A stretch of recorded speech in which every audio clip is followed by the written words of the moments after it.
Right, hello again and welcome back. The CL is all warmed up and ready to go. Just wanted to show you this. My laurel hedge, look, is out in flower.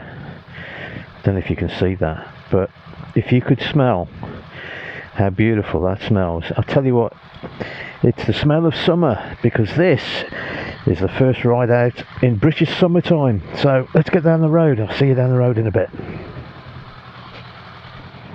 Yes, welcome back and thanks for being with me again. Loads to talk about today. Oh, so much to talk about. As I said, first day of British summertime since I've been out. April is here and the weather is absolutely lovely. So first thing, I'd just like to thank everybody. I don't know if you saw my last little video that I put out about the old colonoscopy thing, but I won't talk about that today. But thanks to everybody for your kind words. Suffice to say, I'm okay, so things looking fairly positive on that front. Now I just wanted to mention and speak today about character in motorcycles, motorcycle character, and what makes character. It's an old subject, isn't it, but it's one I've never got to the bottom of and fully understood, so I'm going to just explore that a little bit today. First of all, though, I just wanted to mention another YouTuber, Derek from Solo Moto UK. You can look him up if you wish. Absolutely smashing fella. Solo Moto UK. And Derek had the bike he had was a BMW F850 GS. I think I'm right in saying that. How can I explain this bike? Not one of my favourite bikes in the world. Number one, it's a BMW. I'm not a massive fan. You may have picked that up. And number two, just to make it worse, it's a Chinese built BMW. Yeah, it's the one with a Chinese engine, made I think by Lochin. I think that's the name of the company that built it for them. But anyway, Derek's had some terrible misfortune lately with health and other things. There you go, the classic motorcycle incident there, wasn't it, nearly? Yeah, he's had some terrible misfortune with health and everything, but he's had a bit of bad luck with his bikes as well, and he's got rid of the BMW. That's very interesting. I don't know the story inside out, obviously, but the first problem he had, I've never come across it before, I don't know if you have, but the rear sprocket, this is a 7,000 mile bike from what I understand. The rear sprocket was buckled. The bike's not been an accident, nothing wrong with it, no, it's not been crashed or anything like that or dropped, but the rear sprocket just buckled. So that was the first thing, and then a few weeks, I think, or a month or so later, it started leaking oil from the Chinese engine around the sump, constant drip of oil. Apparently, when he investigated into this online and that, it's a very, very common thing with them. So he's had enough. He said he'll never buy a BMW again. He's absolutely disgusted. Apparently the sump hasn't got a gasket, apparently it's got sealant in it, but there you go. I don't know much about it, but then he's had enough and he wanted to get rid of it, so he part exchanged it against a Kawasaki Z1000 SX, and that's a bike that I like. It's a lovely looking bike, very, very popular here in the UK, huge seller, and he's had one of those, so he went to collect the bike, took his BMW back and picked up his new second-hand Z1000 SX and got it all the way home, and then he dropped it outside his house. So terrible bad luck. I just feel for him so much, but it wasn't his fault either, largely, because it was anyway, you'll see his video, just look him up, Solo Moto UK. So I'd just like to express my commiserations to Derek, and better luck in the future, mate. But the reason I wanted to start talking particularly about character today in motorcycles, the main subject I'm going to go on about, it's another video I watched, and that's from the Mr. Flyer. Now, I don't know if you're aware of this YouTuber, I'm sure many of you are, but he's got a Kawasaki Z900 RS. similar to the one that my mate at the CAF's got. Beautiful bike. I've mentioned it in the past. One of the favourite bikes of mine. I think one of the best looking, supposedly retro bikes you can buy. Stunning looking bike, particularly in the right colour.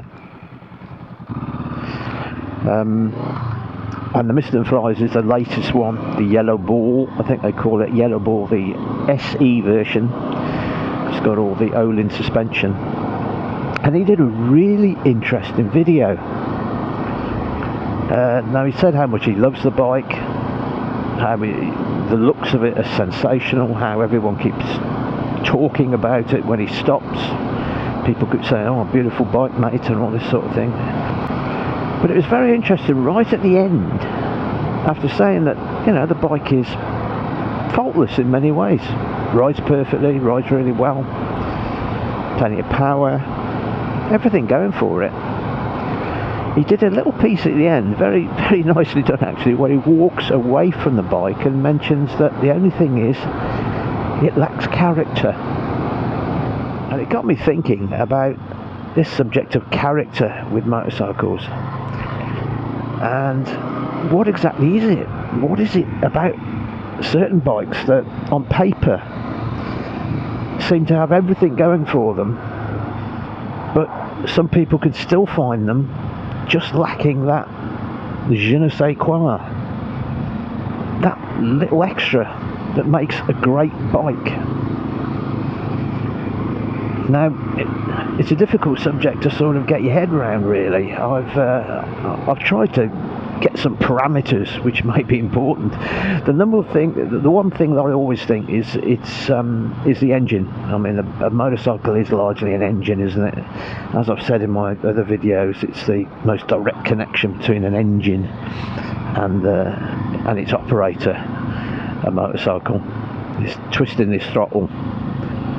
The thrill of feeling the engine, it's obviously a critical part of the whole experience. So a 4-cylinder engine should be in a car, a triple or a twin should be in a motorbike, and a single should be in a lawnmower. Now, it's taking the mick a bit. There are some great singles out there, and rather than 4-cylinder, I would specify really an inline 4 that can be a little bit dull, in my opinion. And is that the thing with the Z650 RS? Is it the fact that it's an inline 4 that lacks that visceral feel, that excitement, that character? Is it just down to engine configuration? I don't think it is. I think there's more to it than that, but I've always found it really difficult to put my finger on. The sort of argument goes that there's a narrow line between character in a motorcycle and just a motorcycle that has faults, basically. And a lot of people say, well, what you're saying to me about the character of that motorcycle is, to me, is just a fault, such as the fact that it has vibration. That's not an advantage to me. To me, that's a disadvantage. But it's a very strange subject. What is it that makes some bikes just feel special? This was reinforced when I saw another video, actually, on the CL500, funnily enough. It's a guy called Mr. Fish. Now, he's quite a big YouTuber here in the UK. He's got a lot of subs, and he recently bought the CL500. He revealed a new bike, and it was the CL500. Now, he's a guy that is a big guy. He usually runs 1000cc sports bikes and quite big motorcycles. I think he's got a Transalp as well, and a few others. And he bought the CL500 for commuting. That was the first objective of it. But he's just done a 1,000-mile report on it, which you might be interested to go and have a look at, actually. And he is enthralled with the little CL500. He absolutely loves it. And he's finding that even though it was bought primarily for commuting, he's using it virtually all the time. And his Transalp, for instance, he hardly uses anymore. Now, isn't that strange? He says it's not a perfect bike, and I would agree with him, it's not perfect, but there's just something about it, and I think it has character, the CL. Even though the engine, the 500 twin engine, is a fairly mundane, sensible, some would say mediocre engine. It's got wonderful reliability and everything else, but nothing exactly outstanding about it. And yet, it's my contention, folks, that in the CL, it's found its home. It just seems to suit this style of bike really, really well. And the slight tuning that they've done to it to give it a little bit more mid-range, the exhaust, which, even though a lot of people hate the look of, actually sounds pretty good and gives you that bit of feel. I think it's a bike that is sort of better than the sum of its parts, which is, funnily enough, a thing that I used to say about the Triumph Street Scrambler that I had, the 900 Street Scrambler. I always thought that was a bike that, despite just being built around a Bonneville base, for some reason just was right. Just had a little bit of character that maybe the standard Bonnevilles lack. And just rode in such a way that it was just loads and loads of fun, more so than maybe the stats of the bike would suggest. So that's my question today. What is it? What is this character thing? How do you define it? Have you got an explanation of what makes a bike characterful? And what makes another one, which on paper is quite similar, lack character? I can't quite put my finger on it. It's not just as simple as engine layout, although I think that has got something to do with it. The other factor, which is of course connected to layout, to engine layout, I would say is torque. Now, for me, torque's always been the most important engine characteristic. Although the headline figure is always BHP, I've always felt that torque is more important. And I think that's why I particularly maybe don't quite get four-cylinder engines as much as I do twins and triples. And that's because twins and triples tend to be torquey, tend to have that instant response to the throttle at ordinary road speeds and revolutions per minute. You're not having to thrash the nuts off the engine in order to get that surge of power. So I think that's another factor. It certainly is for me personally, but maybe you're different. Have you got a different set of parameters that give a bike character in your book? Maybe you have. I'd like to hear. I'd like to get to the bottom of it. But whatever our personal preferences are, and mine is certainly for torque and for that little bit of feel and vibration maybe that a triple or a twin has, whatever our personal preferences, there's no doubt that bikes that are identical in those ways on paper can still feel very different to ride somehow. One can be more characterful than the other, and I wonder what that is. Sometimes it's just really hard to tell.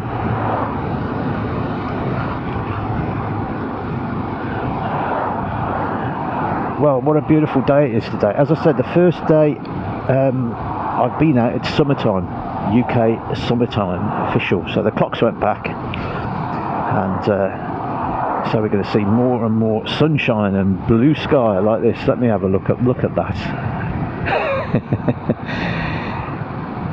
A Simpsons sky, as I like to say. Gorgeous. Not so gorgeous as the grey van in front, but never mind. And we've got a tractor down the road, but we're in the countryside, so there you go. But yeah, spring is springing everywhere. Flowers everywhere. can even smell it in the air. It's just a bit of a change. It's marvellous. So there we go, I've just pulled over and lost the traffic, and now I've got a skip lorry. Sometimes it's just not your day, is it? Oh, I can go. Thank you, gents. So there you go, that's me about character. It's what is it? What is it about character? If you've got any ideas and you can pinpoint what makes a good bike from an average one, I'd really like to hear it. I mean, there's singles that I've loved. I've had twins that I've loved.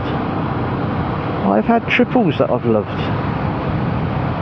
But I can't say there's a lot of four-cylinder inline fours that I particularly love necessarily. The one probably more than any other that I have enjoyed is the Honda Hornet 900, which was roundly slammed by the press when it came out, but I thought it was a really, really good bike.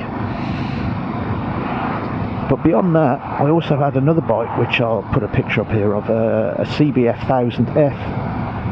Superb bike in every way. Mile muncher, smooth, fantastic. But ultimately, it just bored me. I just got bored of it very quickly.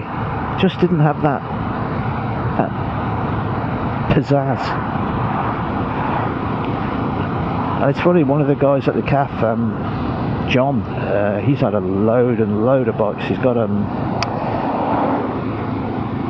Trident, Trident at the moment. But he always says that he had a Honda Fireblade back in the day, the latest and greatest Fireblade of its time, and he found it dull. Now, how can that happen? How can a Honda Fireblade be dull? But yeah, I totally get what he means. He just found it didn't have a lot of character. So there's something going on here, and I can't quite put my finger on it. So I'm relying on you to tell me the answer. What is that magic ingredient? What is it? And why can't we bottle it and every manufacturer just put it into every model they make? That'd be great, wouldn't it?